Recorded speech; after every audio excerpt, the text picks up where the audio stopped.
Okay, Morai Virabosai. To say that the Yom Tov of Purim is fast approaching would be for me probably the understatement of the year.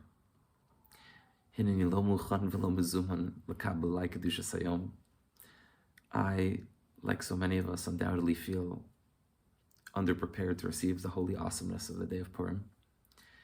And what would likely take us much longer than Shloshim Yom Kodem HaChag, 30 days to prepare, we certainly won't be able to do in 7 minutes. But Dvar Hayotzim min halev, Nechnasim al halev, words that emanate from the heart, have a way of traversing time and space in a way that doesn't necessarily make sense to the mind.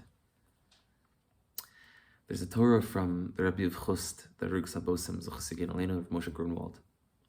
It's found in the writings of other tzaddikim as well, that when Chazal say Chayiv inish lebesume bepuraya ad lo yada, a person is obligated to become intoxicated on Purim. Echad amarba ve'echad amamit. Each person according to their holy custom, whether you drink a lot or you drink a little, but to become intoxicated with the Yom Tov of Purim itself, to put on the glasses of Purim so that ad lo yada bein ar haman lebarach Mordechai, till we no longer see that space that exists between ar Haman and Baruch Mordechai. If you're anything like me, so you probably tend to think of life in extreme categories of the Baruch Mordechai experiences of life and the Ar Haman experiences of life.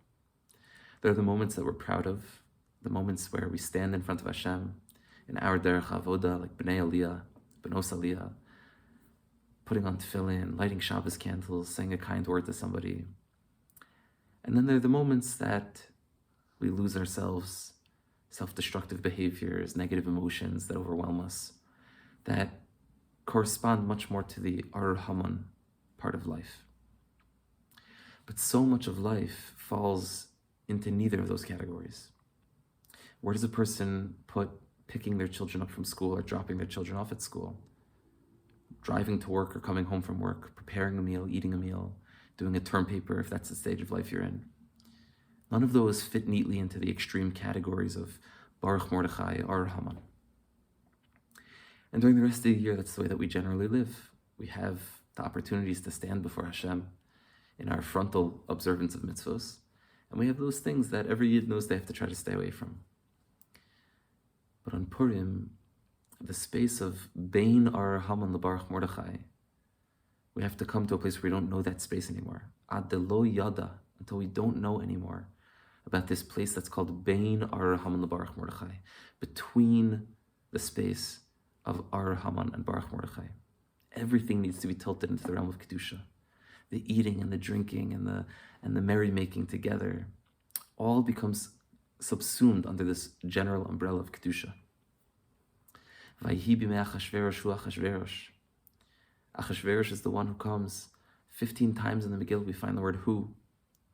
The 180 days of Achashverosh's party is the word hu, 12 times 15, to try to block out the experience of saying Ata Hashem, Ata, you. I stand in front of you and I experience you. It doesn't matter if I'm in the middle of, sometimes we daven, sometimes we're doing the Baruch Mordechai things. We still think we're talking about Hashem. We're talking about Hashem. We're doing something for Hashem instead of doing it with Hashem, to be there with Hashem. One of the deepest inyanim I've been thinking about in this Purim is that Purim is corresponding to Ayelat HaShachar. It's the rising of this morning star. There's a Torah from Rav Kook, Zuchasigen Aleno. Rav Kook explained that Chazal tell us already in the Medrash that Hashem called the day Yom, Elu Maisim Shel Tzadikim. And Hashem called the night Laila. Hashem called the night Laila. That's the Maisim Shel Rishayim. Rav Kook said that there are certain times in the halachic cycle of life that don't fit into the category of day or night. Bein Hashmashos, Ayelat HaShachar, the Amud HaShachar, those moments which don't necessarily fit into day or night. Purim is the time when all of a sudden that early morning light, which is not yet quite daytime, according to the poskim, the Bir Halacha writes in Siman Pei Tes that until Meir Kol HaMizrach, until the entire eastern sky is lit, l'chatchila, a person shouldn't be doing any of the mitzvahs which are Teluyas B'yom. And And yet, in that moment, when it's still kind of almost light, we sense the breakthrough of all of those different areas in life that don't fit neatly into the Maisim Shel Tzadikim that are categorized as Yom. Purim is the Ayelet HaShachar because Esther HaMalka, in revealing together with Mordechai Tzaddik and the rest of the Jewish people, revealed that what fills the Jewish people is a yearning to be in the presence of Hashem, not just to be talking about Hashem, but to be speaking with Hashem at every single moment of our lives.